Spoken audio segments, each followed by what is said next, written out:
Hello friends, welcome to my YouTube channel. आज मैं आपको तुलसी विवाह से संबंधित एक महत्वपूर्ण कहानी सुनाने जा रही हूँ।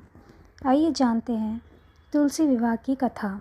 तुलसी से जुड़ी एक कथा बहुत प्रचलित है। श्रीमद् देवी भागवत पुराण में इनके अवतरण की दिव्य लीला कथा भी बनाई गई है।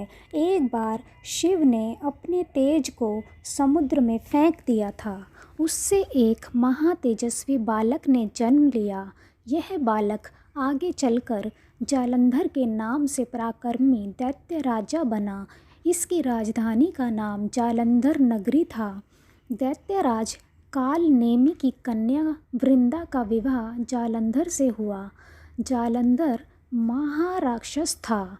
अपनी सत्ता के मद में चूर उसने माता लक्ष्मी को पाने की कामना से युद्ध किया, परंतु समुद्र से ही उत्पन्न होने के कारण माता लक्ष्मी ने उसे अपने भाई के रूप में स्वीकार किया।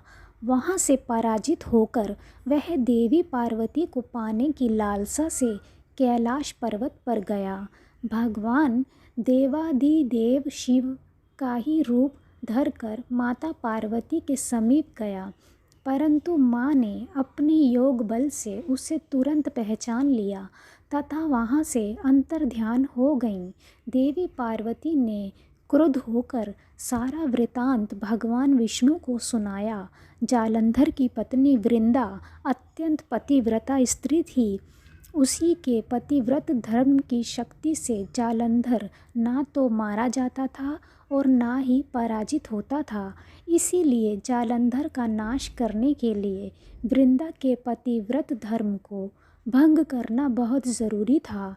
इसी कारण भगवान विष्णु ऋषि का वेश धारण कर वन में जा पहुँचे, जहाँ वृंदा अकेली भ्रमण कर रही थीं। भगवान के साथ दो मायावी राक्षस भी थे, जिन्हें देखकर वृंदा भयभीत हो गईं। ऋषि ने वृंदा के सामने पल में दोनों को भस्म कर दिया।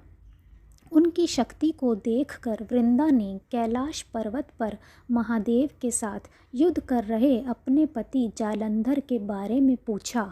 ऋषि ने माया जाल से दो वानर प्रकट किए। एक वानर के हाथ में जालंधर का सिर था तथा दूसरे के हाथ में धड़।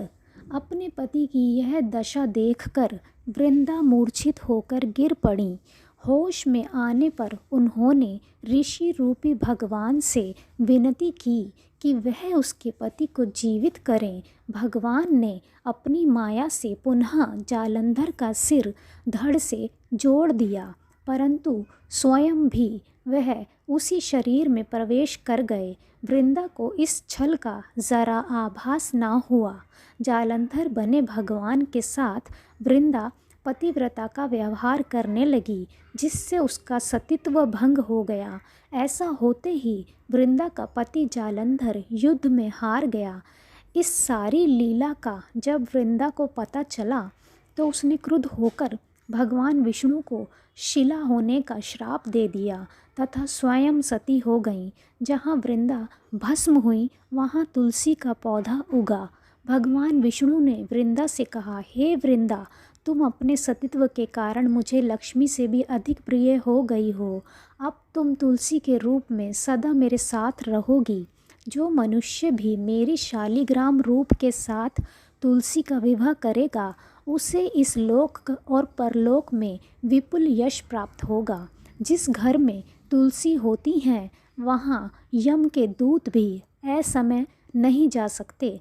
गंगा व नर्मदा के जल में स्नान तथा तुलसी का पूजन बराबर माना जाता है, चाहे मनुष्य कितना भी पापी क्यों ना हो।